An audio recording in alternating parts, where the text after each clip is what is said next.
Welcome to my channel mga ka-agri. Dito po ngayon tayo sa ating tanim na atsuete. Ito po yung bunga na atsuete natin. Yan. Ito ginagamit natin pangkulay sa kare-kare, sa paglumpia, menudo, bopis. Yan mga ginagamit din. Yan po ang atsuete na makulay po ito. Ito po yung kanyang bunga kapag hindi pa masyado magulang. Yan. Ito po nalagyan ng mantika tapos binababad para po magkaroon ng kulay. Kadalasan gamit to sa mga pagkain natin. Yan. Ito po ang kulay niyan. Yan. Pag po mas magulang na, mas maganda po ang kulay nito. Maganda po ang bentahan sa merkado ng atsuete. Sa bunga naman po, ito yung bunga niya. Yan, dami. Sa isang kumpol po niyan, marami po tayong ma-harvest na atsuete. Sa merkado, ito po ay nire-repack natin. Mamaya pakikita ko po sa inyo yung repack, kung ano itsura niya na. Kung magkano po ang presyo nun. Yan po. Sa isang puno po, namumunga po siya ng napakarami. Ayan po. Para po siyang rambutan. No? Ayan. Para pong rambutan ang bunga niya. Makapal po siya. Ayan.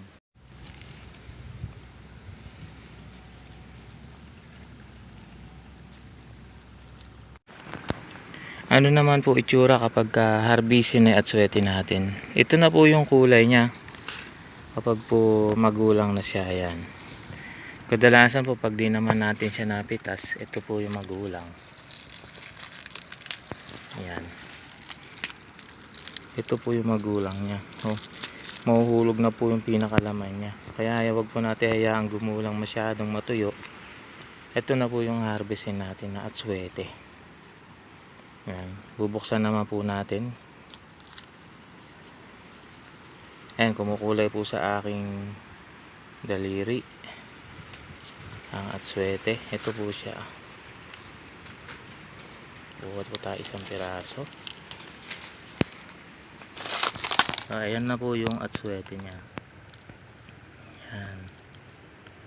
Ito po kasarapan yung kanyang gulang. Mas makulay po iyan. Ayan.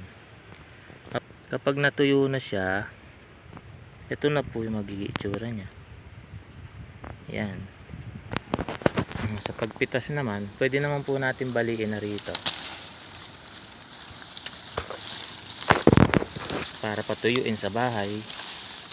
Kasi po pag pinatuyo pa natin sa puno, puputok na po kasi yung itsura na to.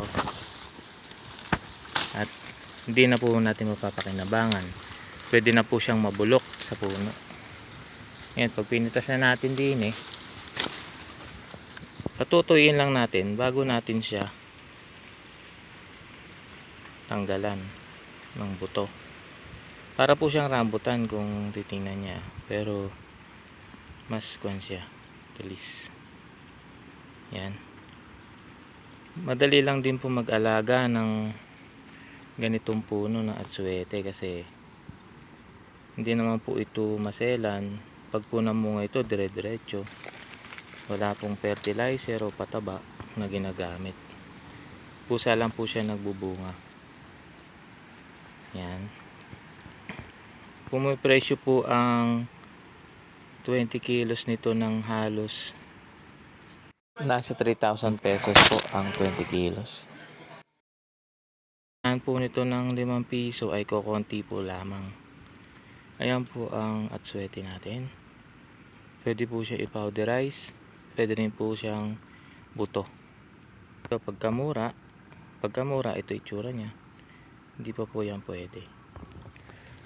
Ito po ang kanyang saktong gulang. Yan. Pwede rin pong gamitin ng atsuete pambakod.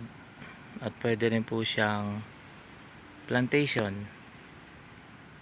Mabenta po ang atsuete sa palengke, pamilyang bayan. Ito po ay maganda rin negosyo. Sa mga gusto magnegosyo, wala po tayong masyadong gastos dito. Harvest lang po ang ating gagawin. Ito pong bunga na to, yung mapula na to, konting kuha na lang yan. Pero ito pwede na to, isa na to. Ito pipilasin ko na to, pwede na yan.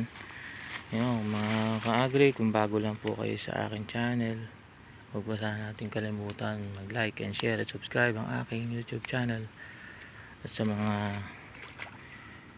nagka-subscribe, maraming salamat po sa inyo. At RC Agri TV, sana po may tutunan kayo ngayon.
So ito po yung itsura. Ito ang presyo nito 15 pesos. Ito pa pag pinowder natin 5 pesos.